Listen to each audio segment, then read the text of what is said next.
Thank you so much for coming today, and I'm really honored to be able to come and speak with you. I love doing this. I love talking about digital marketing, so this is a great opportunity, and I'm really glad you're here today. So just a quick bit about me. Speak louder. Yeah. Oh, this is my MacBook Pro. Okay, I'm going to try to speak louder. Sometimes I get made fun of in my office because I don't speak loud enough, so please, if I'm not speaking loud enough, just yell at me or something like that, okay? That would be wonderful. So again, my name is Drew Harden. I am the president and co-founder of Blue Compass. Blue Compass is a digital marketing company that's located in West Des Moines. We have 30 digital marketing experts there, and we use web design, development, and digital marketing to get more people to go to our clients' websites, to get more engagement on their social media, and then to get more conversions on their website. Or in other words, to get people to take the actions that our clients want them to take on the websites. That's usually like fill out a form, or maybe buy a product, or sign up for a class, or something like that. So we spend all day, every day, getting the right people to go to the right websites and social media accounts and engage.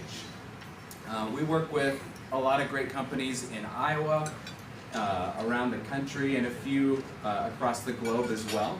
Some of our clients include Spalding Sports Equipment, Napa Auto Parts, Fairway, Ruan Transportation, Farm Bureau Financial Services, Unity Point Health. But those are the bigger names that I always say to sound more impressive. We also work with really small companies too, family-owned businesses that you've probably never heard of. And so we really get to work in a lot of different industries, which is wonderful. We really enjoy that.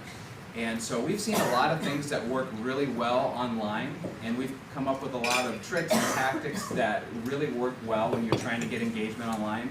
We found a lot of things that don't work well either, so we try to stop doing those and do what works. So the thing I love about digital is that you can continually watch what happens in your marketing efforts. You can look at analytics, you can look at stats, and you can optimize. So we are all about watching what's going on our websites, on social media accounts, and then optimizing every month, making sure things can work better, do better. So if we have a Google AdWords campaign running, and we run it for a month, and the click-through rate, or in other words, the percentage of people that actually click on it is 0.5%, that's not great. So we can do a better job at that. And so let's look and see who's clicking on it, and we'll go in and maybe change some verbiage, change some words, run it for another couple of weeks, see how it's doing, and then continue to improve, and hopefully it'll get better and better and better. We'll do a lot of things like A/B testing online, so we'll throw up one version of a web page, and then another version of the same page with maybe just a button that has a different color, or maybe some text that's in a different area, and then we'll watch them for 1 month and see which one performs better. Maybe on version A, 1% of the people converted and clicked on that button. In version B, maybe 5% of the people did. Obviously that's a better version. Let's move over to this version so that 100% of the people who come to the page will see that version. And then let's do the same thing next month and continue to try to optimize and make that better. So we're all about optimizing, and that's the wonderful thing about digital, in my humble opinion. I wanted to ask you a question real quick before I began, just so I have a little information. I assume most of you have web pages, like profile pages. It's probably the case. Could you raise your hand if you have at least a web page with your name on it? Yeah, most everyone. Raise your hand if you have a website in some way, shape, or form. Okay, okay. If you use Facebook professionally, raise your hand. Okay, keep your hand up if you use Twitter professionally. Okay, Instagram, LinkedIn, Pinterest, Snapchat. Okay. Okay, that's very helpful. That's very helpful to know. That's good information. All right, so I'm going to talk about digital marketing today, and in my opinion, that encompasses 3 things, and it's content marketing, it's social media marketing, and then it's search engine optimization. So in the time that I have today, I can't go too in depth into anything.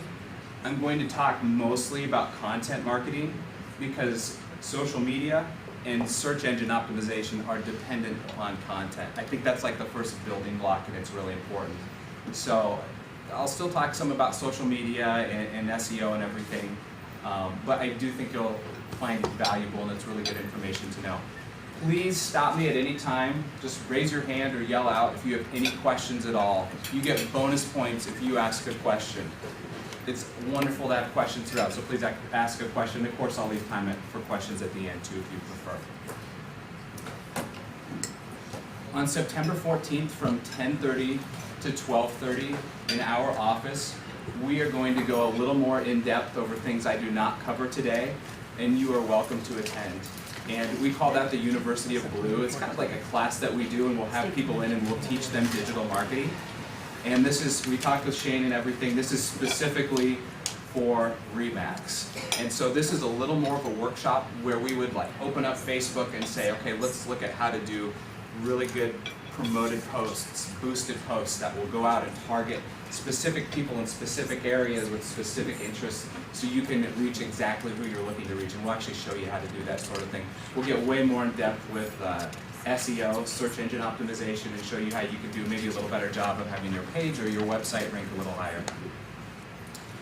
This link right here, you can go to and download this whole presentation after I'm done. So it's not up there now. When I get back to the office, I will upload it as a PDF. If you find it valuable, don't hesitate to go there and grab it and use it as you see fit. So it's bluecompass.com/feedback. Okay, so content marketing. Gonna jump into that. So first of all, I mean, we hear content all the time. What does content really mean? People use it in different ways. Well, I'm defining content as anything that's useful, entertaining, or generally adds value to your recipients. Should I be over here? Is this better? Does it matter? Okay, I'm just gonna say. Tell me to move if I need to. So what's content marketing? Well, content marketing is the creation or curation and the distribution of content to increase the value of your brand and then to attract and retain an audience. So this is very different from the way that advertising has worked for more or less the past 50 years. In general, advertising shoots a message out and says we're the best, whereas content marketing says here's something valuable, audience, that you can use and you can enjoy. And the whole goal of content marketing is to get your audience to appreciate you, to see your expertise, and to find value in you and your brand. And so we're going to talk about how to do that. So we find in general content marketing is the number way to get website visits. Whoops. Speaking of websites. The number one way to make your brand more valuable. The number one way for you to make your brand more trusted. The number one way to get audience engagement. And then also the number one way to boost your search engine optimization. I love this quote here that says, high quality web content that's useful, usable, and enjoyable is one of the greatest competitive advantages you can create for yourself online. Such a good quote. So when we work with a lot of these brands that I mentioned, one of the first things we'll do is we will go and look at the content on their site. A lot of websites that we look at will have pages that talk about their services, pages that talk about their products, pages that talk about themselves. And that's good, you probably need that sort of thing. But we encourage clients, hey, let's create content that your audience will actually find valuable. If you see a Facebook post come through that says, hey, our product is the best and here's why, you probably won't like it and you might not share it. It's probably not that interesting to you. But if you see an article come through that actually has interesting information that you could find valuable or it applies to your industry or it's just fun or entertaining, you'll probably be more likely to think positively about that brand and to like it and to share it. And that's what content marketing is all about. So in general, advertising makes people watch or listen something they don't want to watch or listen, where content marketing gives people something valuable. That's not to say advertising is bad, but sometimes it is. So we think content marketing, the highest goal of marketing is to build trust with your audience. So I think one of the things for us to think about is, how can we share content that makes us viewed as an expert and a valuable advisor throughout the home buying process. So I found this, it might be hard for you to read. I looked last night and I found, this is a post from a real estate agent in, where was it? It was in Sun City, Arizona. I apologize if you know this person. So it says, when it comes to real estate, there's no substitute for experience. If you're thinking about Sun City Peachtree, Realtor Linda Hiley is the one to show you around. It didn't pull in an image here. She shared a link. You know how you do that on Facebook. So I don't know what's going on here. And then I found this other post from another realtor where he says, looking to sell, here's a few tips to get the most for your home. He shares an article here, brokers reveal 7 works every time ways to boost home real estate value. So for your audience, which one do you think they would find more valuable? Would they like? Would they share more? Would they probably want to read more? I'd probably argue this one, yeah, as well. And so that's the whole idea of content marketing. When you share something valuable with your audience, they'll be more likely to trust you, to like you, and to see your expertise. There's a lot of types of content that you can do, or that your brand can do. So the most common one is blog articles.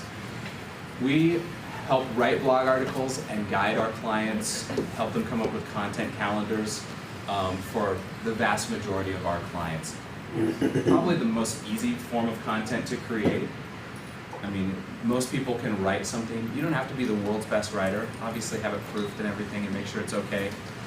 But every one of you has impressive expertise that you could share when it comes to your industry.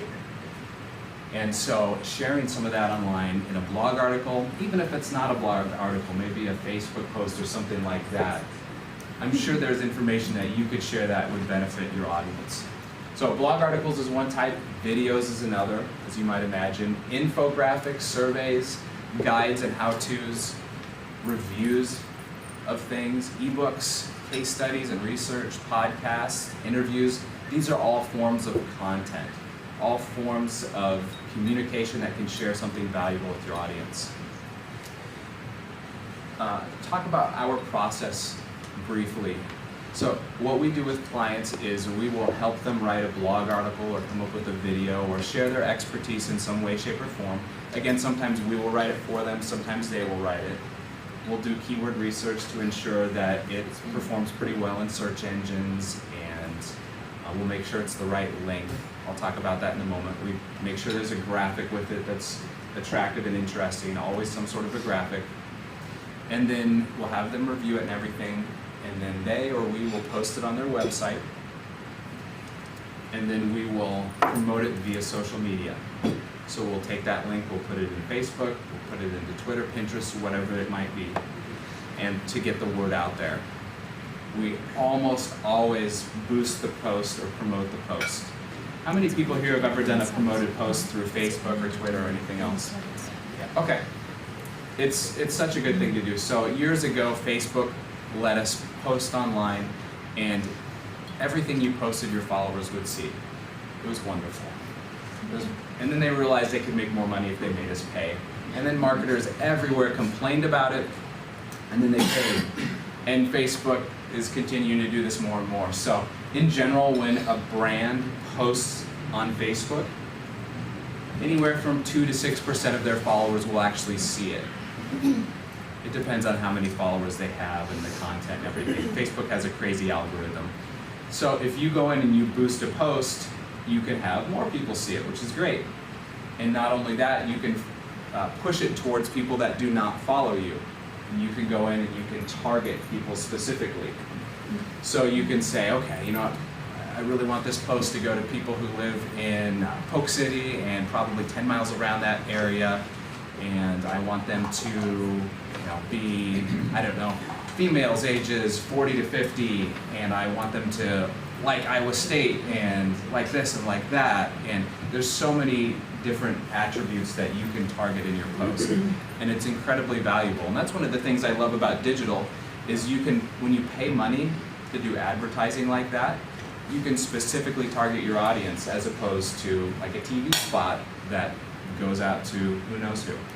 So it's really nice to be able to target those marketing dollars. If you go into Facebook and you pay $25 for a promoted post, you could probably reach, depending on how you target, 8,000, 10,000, maybe 15,000 people. You'll get impressions. That means they'll at least see it on their feed. Maybe they scroll through it really quick and they don't look at it, but it at least goes through on their feed. Hopefully they look at it, hopefully they like it, and they click on it and engage with it. If you spend $50, even more than that, if you spend $100 on a post, a lot of people are going to see it, and you're going to get a really good reach. It's kind of the same for Pinterest and Twitter and things like that. It depends on the audience, but in general, Twitter, we don't see as good results as we do Facebook. And Pinterest, we actually see really, really good results. So if you have a Pinterest page, if you've never done a promoted pin, I really encourage you to do that. Make sure it's a really good graphic or image or something like that, very vertical, that people would actually want to click on. But if you promote that, you could see a lot of traffic back to your website if it originates from your website. So that could be a good idea. Anyway, after we promote it on social media, we will sit back and watch it and see how the article does. And we always track things in Google Analytics, and we'll also watch the analytics for social media as well. And once about a couple of weeks or a month have gone by, we'll take it to the client and say, hey, here's how it did. And we think it did really great because of X, Y, and Z, or this one didn't do so hot. Maybe we should change something about the article, or maybe we should do another post and promote this. So again, there's always optimizing. Yes, sir. Bonus point for asking a question. Yes, sir. I get points for that? Yeah, more for that. You can redeem them later. Question, small business versus large business, as far as the sponsored, like Facebook boosts, what are people paying? What are they budgeting for those individual boosts? Sure. It depends on the client, it depends on the business and the budget that they have for marketing and everything. I would say on average, most of our clients probably pay $50 a boost, something like that. Even if you pay $5, I think it's worth it. $5 will even get you out there a little bit. We've worked with clients and we've done $200 boosts, $500 boosts, maybe. Maybe some of the larger ones. Yep, for some of the larger ones. Like if I was going to, if I'm like, I really gotta, I don't know, sell these homes in Clive, I probably wouldn't put $500 behind it because you probably don't need that big of a reach. I don't know, it depends. But I would say, you know, in general, it's probably around $50 or so. One time we did a $30, I think it was a $300 boost on Facebook. And Facebook messed up and they thought we put down $30,000. We did not. It was Facebook's fault. And so it kept going and going, and we looked at it and it had gotten up to like $5,000 or something like that. And so we contacted them and we said, stop. How many impressions do you get for $30,000? Oh, I don't remember. I should know the answer to that. Quite a few impressions. So they actually refunded us our money. We got some good traction out of that, which was nice. Facebook messes up more than you'd think, and Google does too. Yeah? So do you see real estate as boosting individual listings, or what particularly do you see the real estate as boosting? Yeah, you could, but if I was an agent, I wouldn't do it. I wouldn't do it all the time, because I think. Yeah. I was just gonna comment on that. On select listings, I would, but not on all. Yeah. So between that and just the whole market area, Now, as part of your exclusive marketing agreement with your sellers, I mean, that's definitely something that could be seen as a competitive advantage. If you say, Mr. and Mrs. Seller, I am going to boost your listing on Facebook, whether you do it for $5 or 50,000. What did you say? 30,000. They might like that. That would definitely be something. Yeah, you could totally say that, and you could say, you know, in general, boosted posts get 10,000 impressions. And to get 10,000 impressions, I mean, you probably need only pay $25 or something like that. I don't know, maybe $20, maybe $40, something like that. It's not a huge amount of money. So I think you're right. Yeah, I think you're right. But I probably wouldn't promote every single one, because depending on who you're targeting, if people start seeing them like crazy, Right. they're going to start saying, no, I don't want to see this anymore. Yeah. And while that's good and that's valuable in some senses, I think there's more value in going out and sharing an article that's not quite as advertising-y, if that's a word. Yeah. In regard to sharing the article that's not quite as advertising, like the broker's 7 tips to Yes. whatever. So do you recommend that each one of us in this room write our own articles and post those as blog posts or whatever? Or do they say that it's okay to share links from other pages? Yep. But that also feels a little counterintuitive because I want them to look at me, not Sure. the next time. Yeah, that's a wonderful question. Yes, everyone in here should write their own blog articles. Is that realistic? Maybe not. Maybe not. A lot of clients tell us that they can't, they don't have time, they're busy. And that makes sense. You guys are busy and you have your businesses and your jobs and everything to take care of. You might not have time to write blog articles. But if you're able to, it's wonderful to do so. If you have a team that can help you, that's great. If you can schedule one person to write one every month, you know, split it up between 2 people or 6 people, that's not too much. So if you can, it's great. I think ideally, you share 80% of the content that you share, you create, and 20% someone else did. There's nothing wrong with sharing something that someone else did, because that still brings value to your audience. Does that answer your question? Okay. Yeah.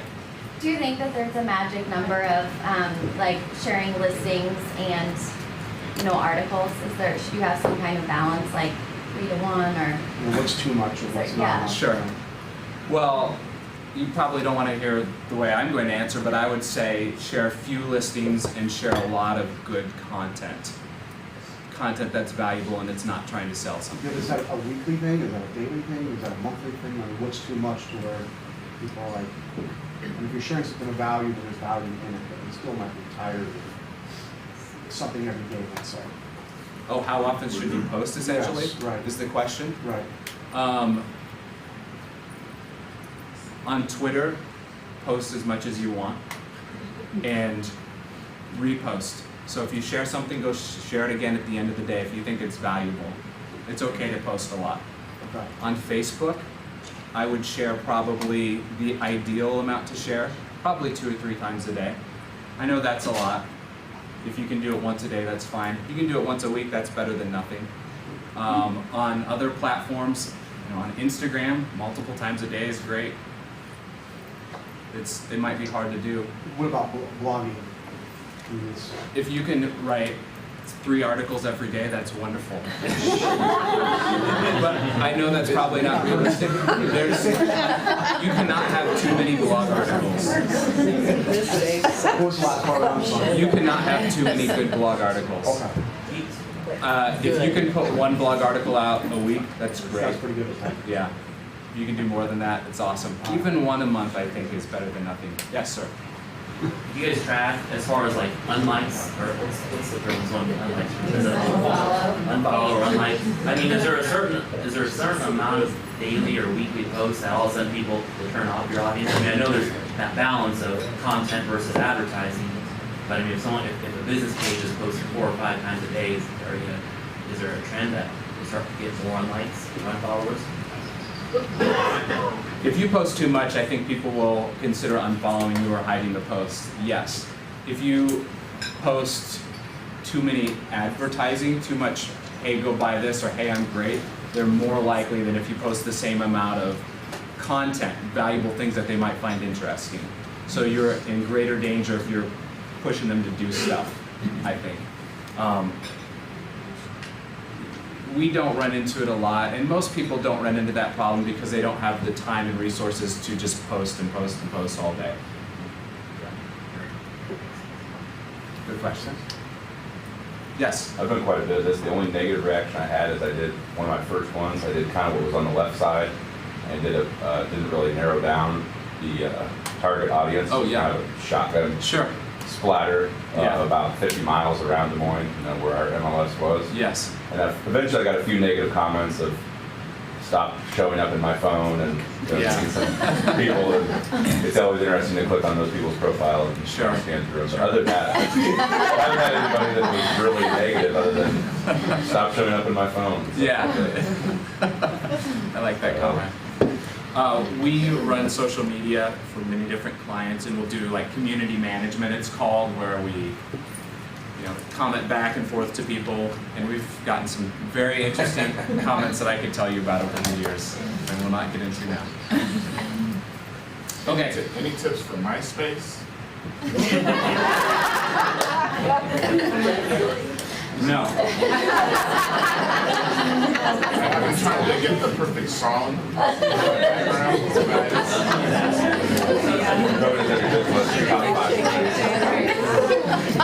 If you can lay down a good beat that's relevant to your industry, that could be done. Good question. We actually did some MySpace work with a client right when we started. We started in 2007. Oh, So, yeah. oh, okay. So I'm greatly offended by the question. Yeah. On my business Facebook page, I get more positive feedback when I post stuff about my family and my kids. And obviously, if you want to reach the greatest number of people, then you have an open profile. And then there's a slight security issue about Sure. sharing pictures Yeah. with your kids. Yeah. But they are always the ones that get the most hits, the most shares, the most likes, or whatever. Yeah. What do you think about combining the personal versus the business? I think combining the personal with the business is a positive thing when it comes to marketing. Okay. For Blue Compass, we share a lot of pictures of our office culture. If someone's getting married, if we're having a pizza together for lunch, if we're doing things like that, people are interested in your brand and your personality and your family too. I think they are. I don't know that I would do promoted posts about my family and how great my kids are, which they're pretty great. Like first But- day school pictures. Yeah, first days, I probably wouldn't do a promoted post with that. Yeah. So I do think when it comes to marketing, it's a positive thing. It's going to be mostly your friends and your family that follow your business brand that like those. True. So keep that in mind. But I do think it shows you're a real human, your personality and everything. I think it's a good thing. In regards to security, you have to be smart about it. Right. You have to be smart about it. I mean, if you're posting every week your kid's picture at their soccer game and it says their name on the back of their jersey and The location. it tags the location, I don't know if that's the best decision. You just have to have common sense about it. But it's about staying in front of people, It's about And staying in front of people, yeah. however that works safely. Yes. Okay. Yes. Yes. Yeah. Yes. I'd also say too, some of the better referrals through content like that I've gotten are just on my personal page, posting stuff that's subtly, it's not like super advertisey, like, either one of those. Yeah. Just subtly like, I was going out picking up signs one day and there was just this awesome sunset in the background. Sure. So I just snapped a picture of my vehicle with a bunch of signs in the back. Everybody knows what I do that's on Yeah. my personal page, so just that subtle Sure. reminder and not the in your face. Yeah. You know what I mean? That works really well for people that are like, well, I saw your stuff on Facebook, and instead of friending people that maybe you've done business with or stuff Yes. like that, it works really Yes. well. Yeah. Oh, I totally agree with Mixing that Yeah. subtly. Exactly. Yep. Yeah. That's a great example. Anyone else? All right. This is an example that we had not too long ago, a content marketing success. So this is stats in Google Analytics. You can see here, we posted the article and we boosted it in social. This is 1,000, that's 2,000. And it did pretty well when we boosted it in social. These are traffic, this is visits. So it got quite a bit of traffic, people checking it out. And then it kind of died down as you see. And then as you see as time went on, more and more people started coming to the site and it started trending upwards of 1,000. And today, this article that we wrote still gets more than 1,000 visits a day. We did this for a client, and they paid the time and money right over here for the article once. And now, because of organic traffic through Google, it brings people to their site every single day. So it was really, really worth their efforts to blog in this instance. Not every article will do this, obviously. Some do really well, some don't.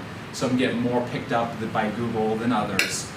But this is a great example of why doing good content marketing is valuable, because now essentially they get 1,000 free visits every day, and hopefully when those people come to their site, some of them will travel around the site and check out their other services and ultimately convert and hop on their MySpace page. Here are 10 content marketing tips that we follow and hopefully you find valuable. And the first one is to create personas. We do this for all of our clients. So sometimes if you're going to write a blog article, even if you're going to write a social media post, do you ever have a hard time coming up with the voice, or what should I say, or who am I speaking to here?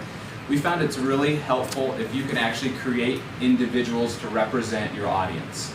So if we say to one of our clients, okay, Jennifer is a mom and she's 40 years old and she has 3 kids and she's really interested in their health and she's driving them to soccer and baseball all the time.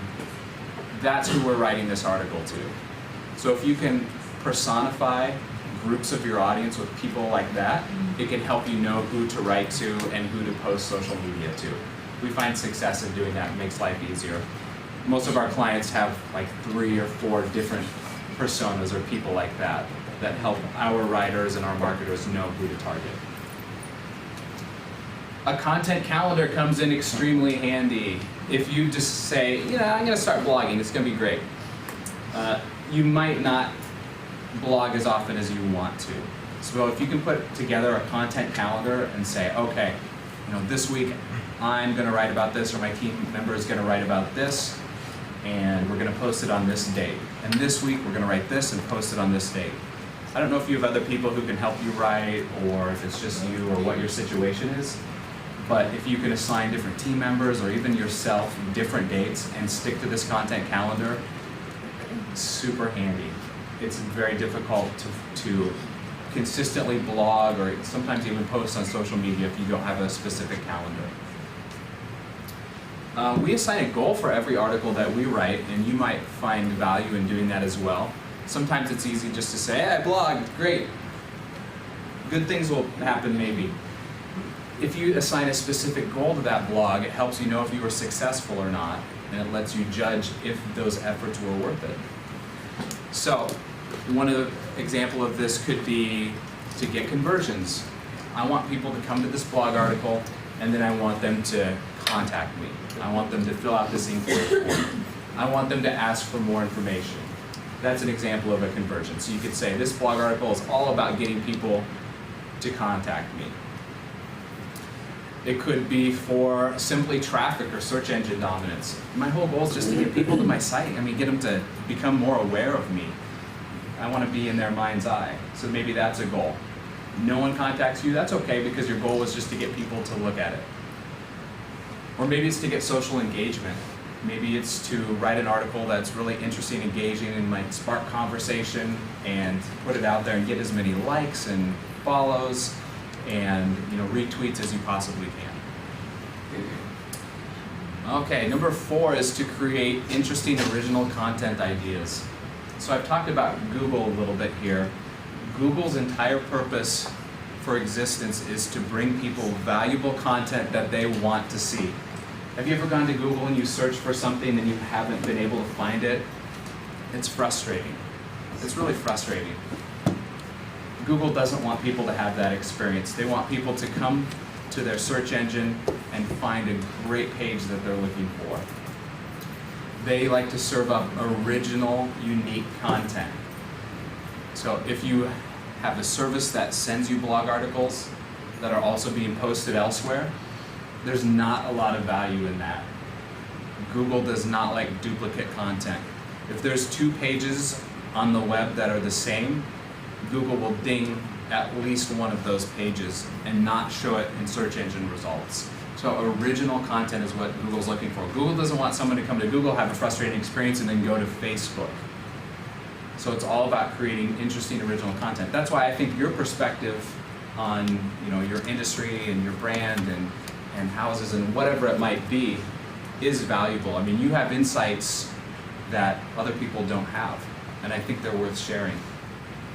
So a lot of clients, this is Bored Baby. Sorry, it makes me laugh. So these are, so a lot of clients say, how do I come up with good content? My industry's boring, I don't know what to talk about. That's difficult to brainstorm and concept what to write about or what to put on my social media. So brainstorming with other members of your team, obviously that's a good way to do it. Sit down and think about, what are some things that your audience might find interesting. We do this all the time internally, and we'll do it with clients as well. You can steal from others, and it's okay because I put quotes by it. I don't really mean steal, but if you'll go to competitors or other agents or other brands that you feel is doing it really well, check out their blogs, check out their Facebook, see what they're doing, and emulate it. Do something similar. Asking the people that you serve, hey, what would you like to see? If I was to write a blog article, what would you want it to be about? Or what type of content would you find valuable on my social feed? And then you can piggyback off what is trending. We have a lot of success doing this tactic when we share content with audiences. So all the time there's things in the news that are probably applicable to your profession. Whether it has to do with houses or building or real estate or whatever that might be. There's things in the news or things trending online or memes, videos, whatever they might be, that have something to do with your industry, and you might have an interesting take on that. So one of the ways we find out information like this is go to Google Trends. So if you go to Google Trends, you can actually type in different terms, and it'll tell you what's trending. It's great if you're writing an article and looking for the right words that people are searching for. You can go in there and you can say, for a health client we could go in there and we could target, you can click on Iowa, and you can write cardiology, and it will show you how much traffic Iowa gets for cardiology. Then you can type in heart health, and it will show you how much traffic that gets in comparison. And so you can see what terms are more valuable for your region. So it also tells you things that are trending in Google search, so that's kind of handy. Twitter has a similar function. HubSpot, this is actually kind of a handy tool. If you're having difficulties coming up with a topic for a blog article or a title for a blog article, you can go to hubspot.com/blog topic generator. You can type in your article and it'll grade it, tell you how good it thinks it is, and it can give you suggestions and things like that. Kind of handy. And again, this presentation will be shared if you want to grab these later. So with one of our clients, we had the goal of getting their target audience to sign up for a pest inspection appointment. So the first reaction there might be to go to social media and say, hey, we can get rid of all the mice in your house, we're the best. Advertise to them. So instead we wrote an article called Noises in the Attic, Diagnose the Sound with These Tips. The whole goal there was to actually give the audience some insight that they could use on their own to help solve this problem. And in doing so, giving them something valuable that they might be able to use, and thus also showing their expertise. And this article performed pretty well. For another client, we had to get visitors to submit a weight loss inquiry form. So we wrote this article, 5 ways to spring clean your diet. Again, not telling them, hey, get in here and get checked out and lose some weight. Sharing them some tips with how they can actually eat better in the springtime. With this one, we had the goal of getting men to sign up for a doctor's appointment. And we wrote an article called The Real Reasons Men Hate Going to the Doctor. With this client, our goal was to get visitors to the website to sign up for a legal insurance plan. So we wrote this article, Murphy's Laws of Parenting Fails. That doesn't even seem related to the topic. That looks really different. But there's a lot of legal implications and accidents that could happen, obviously being a parent and things like that. So it actually did connect. But the point is, it didn't hit anyone in the face with, hey, you need legal insurance, because no one wants to see that on their Facebook or their Twitter or any other platform. Any questions? So at the end of those, you have the page up to 5 tips, and then would you have just this article was brought to you by, like the last page be like your information, or would you have to fill out a form, or? That's a great question. So he asked basically, is there any selling going on in this article at all? Yes. Yeah, so that's a great question. Yes, but it's a soft sell. So when we would write an article, we would say, hey, here's the 5 of Murphy's Laws of Parenting Fails, and here's the great content. And then at the end, we might say something like, you know, want to protect yourself, contact us today. And then we'd put like a button. Or sometimes there's a form at the very bottom. We actually do that on our website. On a lot of our articles, there'll be a little form and it will say name, email address, as few fields as possible. Because the more fields you add, the less likely someone is to fill it out. It'll say, want to learn more, contact us today, or something like that. Yeah, that's a great question, thank you. Another thing that we find really help with, I'm running low on time, so I'm going to go through this quickly. Interesting visuals, these are examples of infographics. These really help content do well. I'm going to jump through this. I thought this was interesting. I don't know how well you can see it, but we have 2 photos here. Which one would you think would perform better on social media? I'm hearing some say right, some say left. So this one is a nice stock photo of the perfect family, and this one is a real photo. And you can tell, can't you? I mean, you can tell when a stock photo is a stock photo. Everyone can tell. These always perform better in our experience. And we'll do A/B testing like on Facebook with clients and everything. So, you know, the picture might not be as perfect and you know, everything might not be as pristine, but people know it's real, and so they connect with it more. In the interest of time, I'm going to jump through this. I'm sorry. We'll talk about headlines quickly. So if you're writing blog articles, the headline is probably the most important part. You've seen a lot of headlines and blog article titles that you've just skipped by and not clicked on. And people do that very often. So we suggest it includes 1 or 2 keywords. So in other words, don't write a blog article and title it The Greatest Secret in the World. And it's all about, you know, one secret to buying the right house. There's no word in there that says house, or, I mean, there's nothing that has to do with your industry or what people might be searching for. No one's going to search for the greatest secret in the world and then because they're looking for things to do with homes. Compelling words, interesting words, instead of just bland words that you hear every day. We suggest that your article title is 10 words or less. Usually the shorter the better. And then there's some uniqueness and curiosity to it. So instead of the title, Mustache Hygiene, for a blog article, what if it was 10 surprising ways to groom your mustache? That's a little more intriguing and interesting, and that would probably get more clicks. Instead of cardiovascular health is important, what about, are you positive you have a healthy heart? Sometimes a question works a lot better. I'm going to jump to this next one. This is another headline analyzer tool. These are topics for blog articles that I came up with last night for your industry. You might cringe at some of them, but I think they would get some clicks. How to know if that fixer-upper house is worth it. 10 surprising before and after homes in Urbandale. Note the city.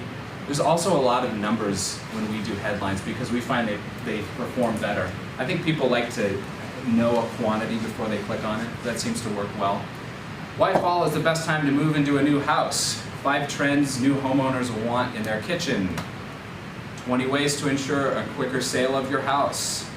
The 6 best parks in Clive, Iowa.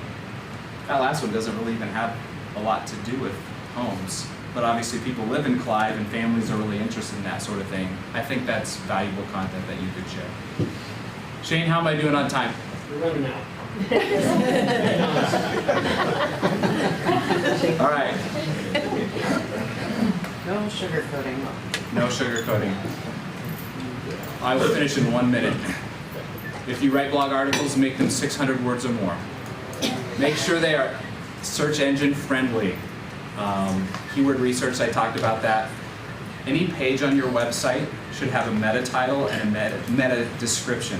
The meta title is the blue thing you see in Google. You know when you search Google, you see that blue title and there's a description underneath it. Every page on your website should have a different one. The meta title should be 50 characters or less. The meta description should be 120 characters or less. Those are really, really valuable, and that'll help your search engine optimization. We see that turn websites around. Writing a good one, because they attract search engine bots, and they also attract people. So really important. Search engines like Google will dock you if you have typos in your blog articles. So be careful about that. And then make sure to promote. We talked about that already, so I'm going to skip. Here's some things not to do. Don't expect great results if your website's really bad. Don't use all copy, no photos. If you're doing a blog article, put at least one photo in it. Do not duplicate content. We talked about that. Don't post content and just consider yourself done. You have to promote it via social media or a newsletter or something like that. And then do not blog at a separate URL from your website. A lot of people will have a WordPress blog over here and a website over here. Have them together, because if you have two different efforts going on. If you combine them, it'll be a lot stronger. YouTube tips, we'll skip through that. Hey, you can look at this later if you'd like to. That's all I got. Okay.